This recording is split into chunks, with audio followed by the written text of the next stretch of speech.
ఆ జిల్లాలో దొంగతనాలు రోజురోజుకి పెచ్చిమీరిపోతున్నాయి. ఆగకుండా జరుగుతున్న వరుస దోపిడీలు స్థానికులను భయాందోళనకు గురి చేస్తున్నాయి. పల్లె, పట్నం, ఇల్లు, దుకాణం అనే తేడా లేకుండా ఎక్కడ పడితే అక్కడ కేటుగాళ్లు చెలరేగిపోతున్నారు. ఇంట్లో ఉన్న వారిని బెదిరించి మరీ ఆభరణాలు అపహరించడం స్థానికంగా కలకలం రేపింది. పట్టపగలే ఏమాత్రం బెరుకు లేకుండా జరుగుతున్న దొంగతనాలు పోలీసులకు సవాలుగా మారుతున్నాయి. నిజామాబాద్ జిల్లాలో జరుగుతున్న వరుస దోపిడీలు అటు పోలీసులకు ఇటు ప్రజలకు కంటి మీద కునుకు లేకుండా చేస్తున్నాయి.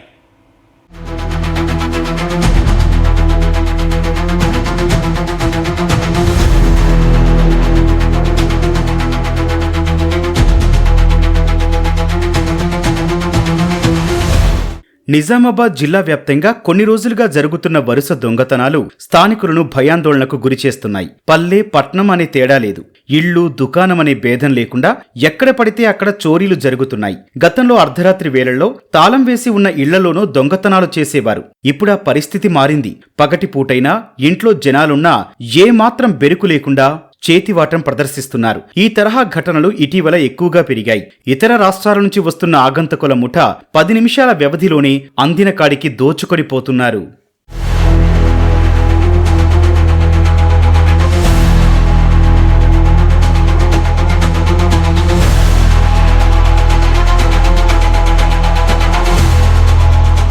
ఇటీవల నిజామాబాద్ జిల్లాలో ఒకే రోజు జరిగిన 3 చోరీ ఘటనలు ఆందోళన కలిగిస్తున్నాయి. కార్లలో వచ్చిన దుండగులు ఆర్మూర్లోని బస్టాండ్ సమీపంలో ఓ మెడికల్ దుకాణం షట్టర్ ధ్వంసం చేసి ₹1,00,000 దోచుకెళ్లారు. అక్కడి నుంచి మాక్లూరులో ఇళ్లల్లో పనిచేస్తున్న మహిళ మెడలో నుంచి బంగారు గొలుసు లాక్కెళ్లారు. అనంతరం నగరంలోని దుబ్బ ప్రాంతంలో ఇంటి బయట పనిచేసుకుంటున్న మహిళ వద్ద నుంచి బంగారు గొలుసు, చెవి కమ్మలు లాక్కొని పారిపోయారు. అదే సమయంలో నవీపేట మండలంలోనూ 3 చోరీలు జరిగాయి. జిల్లాకు మహారాష్ట్ర సరిహద్దు పక్కనే జాతీయ రహదారులు ఉండటం దొంగలకు అనుకూలంగా మారుతోంది.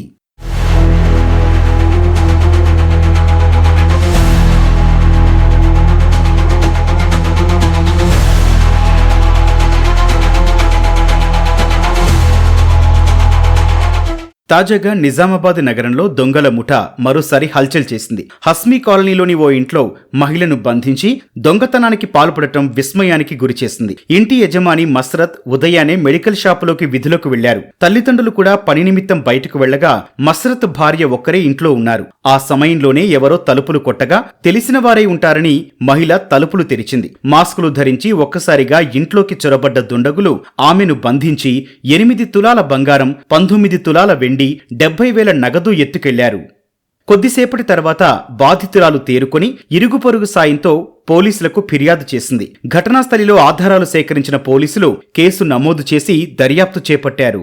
ఆయన డ్యూటీకి వెళ్ళినప్పుడు వాళ్ళ భార్య ఒక్కతే ఉన్నప్పుడు వాళ్ళు హస్మీ కాలనీలో కిరాయి ఉంటారు. ఫస్ట్ ఫ్లోర్లో ఒక 3 గుర్తు తెలియని వ్యక్తులు వాళ్ళ ఇంట్లోకి ప్రవేశించి ఆమెను బెదిరించి తాడుతోటి ఆమె చేతులు కట్టేసి ఆమె ఇంట్లో ఉన్న బంగారము, వెండి, ఒక 70,000 వరకు క్యాష్ దొంగలించడం జరిగింది.